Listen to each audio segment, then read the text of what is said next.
let's restart this article. Are we ready, Bodie? Yeah, I'm ready. All right, here we go. So, scientists have possibly cured HIV in a woman for the first time. And this is great because it's science stuff. And we love science and space stuff. So, Yeah, let's we do. go. All right. Article. All right. An American research team reported that it has possibly cured HIV in a woman for the very first time. Building on past successes as well as failures in the HIV cure research field, scientists used a cutting edge stem cell transplant method. That's awesome. Stem cells are great. That they expect will expand the pool of people who could receive similar treatment to several dozen annually. Nice. It's a start. Their patients stepped into a rarefied club that includes three men whom scientists have cured. Why they always go men first? Are very likely cured of HIV.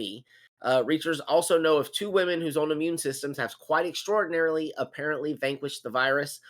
Those women are mutants, and the evolution of humankind get their DNA now. Figure it out. Yeah. Carl Diffenbach, director of the Division of AIDS at the National Institute of Allergy and Infectious Diseases, one of multiple divisions of the National Institutes of Health that funds the research network behind the new case study, told NBC News that the accumulation of repeated apparent triumphs in curing HIV continues to provide hope. It's important that there continues to be successes along this line, he said. In the first case of what was ultimately deemed a successful HIV cure, investigators treated the American Timothy Ray Brown for acute myeloid leukemia, or AML. He received a stem cell transplant from a donor who had a rare genetic abnormality that grants the immune cells that HIV targets natural resistance to the virus. That's amazing. It's fucking The wild. strategy, isn't it? The strategy in Brown's case, which was first made public in '08, has since apparently cured HIV in two other people, but it has also failed in a string of others. I wonder why. Maybe we'll have to figure that out. I wonder why it didn't work in the others. Uh, this therapeutic process is meant to replace an individual's immune system with another person's. That's intense. Treating their cancer while also curing their HIV first. Physicians Whoa. must destroy the original immune system with chemo and sometimes irradiation. The hope is that this also destroys as many immune cells as possible that will quietly harbor HIV despite effective antiretroviral treatment. Hmm. Then provide the transplanted HIV resistant stem cells engraft properly. New viral copies that might emerge from the remaining infected cells will be unable to infect any other immune cells.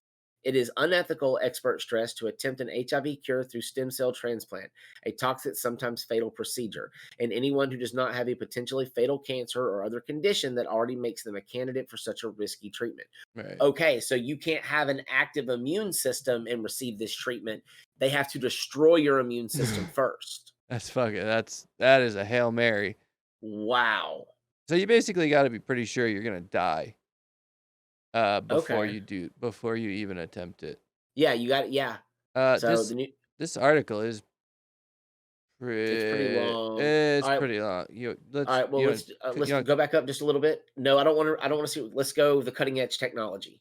I want to alright, read at least the first paragraph there. Here we go. Cutting edge treatment. The procedure used to treat the New York patient known as haplocord transplant was developed by the Weill Cornell team to expand cancer treatment options for people with blood malignancies who lack HLA identical donors. First, the cancer patient receives a transplant of umbilical cord blood, which contains stem cells that amount to a powerful nascent immune system. A day later, they receive a larger graft of adult stem cells. The adult stem cells flourish rapidly, but over time, they are entirely replaced by cord blood cells. Compared with adult stem cells, cord blood is more adaptable, generally requires less of a close HLA match to succeed in treating cancer and causes fewer complications. Cord blood, however, does not typically yield enough cells to be effective as a cancer treatment in adults, so transplants of such blood have traditionally been largely limited to pediatric oncology. In haplocord transplants, the additional transportation of stem cells from an adult donor, which provides a plethora of cells, can help compensate for the paucity of cord blood cells. hmm, Huh. Roll the adult donor cells to hasten the engraftment process. In order, okay, so you got to have the cord blood because it almost seems like they said, it's adaptable. It's more neutral. right. Otherwise, you're gonna fuck yourself up. Yeah, Like, if it doesn't go right, it's gonna kill you. right. At least that's what it sounds like. I'm not a fucking scientist or a doctor, so don't take this as medical Yeah, advice, but but that's cool as shit. We're moving forward, and it shows that stem cell research. This is just another step in using more stem cell research. Stem cell research is an amazing thing. yeah, it really is. I mean, it's yes, it is. There's so much that can be done with it. Honestly, we should just keep harvesting babies. Hey, we You can know, always make more, right? hey, if they're gonna be aborted anyway, you know, Uh, wow. Yeah. well, why let it go to waste? Oh, you're right. Okay, I see what you're saying. I thought you were saying that people should just have more babies because if they're going to be aborted anyway, we should just have. Come on now. That's a cycle we don't need to start.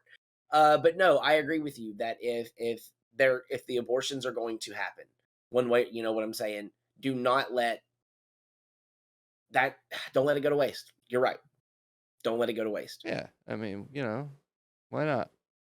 There's no harm in letting it go. There's no harm. It's the Nope. harm's already done. Yep. And Why? Why? someone made and I agree with the argument. Fetuses aren't real people yet, so It's fucking whatever. does it have a social security number? Can it pay taxes? No, No. Do I have to feed it? Not yet. not yet. Matter of fact, right now it's a fucking parasite and it's eating off me. So, Yeah, and it can cure. It can cure people who have plenty of life left in them. yeah, but no, So yeah, yeah, stem cell research good, and you don't just have to get stem cells from aborted babies. By the way, no, there's other apparently there ways to are get other it. Well, ways. they're using the umbilical cord blood anyway. Right. So that's not even. It's just all that fucking shit that gets cut off and wasted anyway. That's not even. You don't even have to harvest babies. You just have to donate more umbilical cords. Yep. Just get the cords. You know, rather than making your fucking placenta soup or whatever the hell they That's do. right. Yeah. Ugh. Stop making that. That's gross. Stop that. No. No. No. Well, Animals do that in the wild to keep predators away. I if have you, you know. yeah, if you want to do that, I mean, by all means. But whatever. Whatever. No, not if it can save other lives. Yep. You're wrong. If it can save other lives, you're wrong.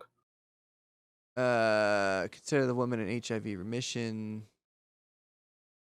You don't want to overcall it, they said, but yeah, it looks good. It looks like, yeah. After apparently contracting HIV from her mother in utero, the baby was treated with atypical intensified antiretroviral regimen shortly after birth. When Persad announced the case study, the toddler had been off HIV treatment for 10 months with no viral rebound. It's amazing. Yeah, so, cool shit.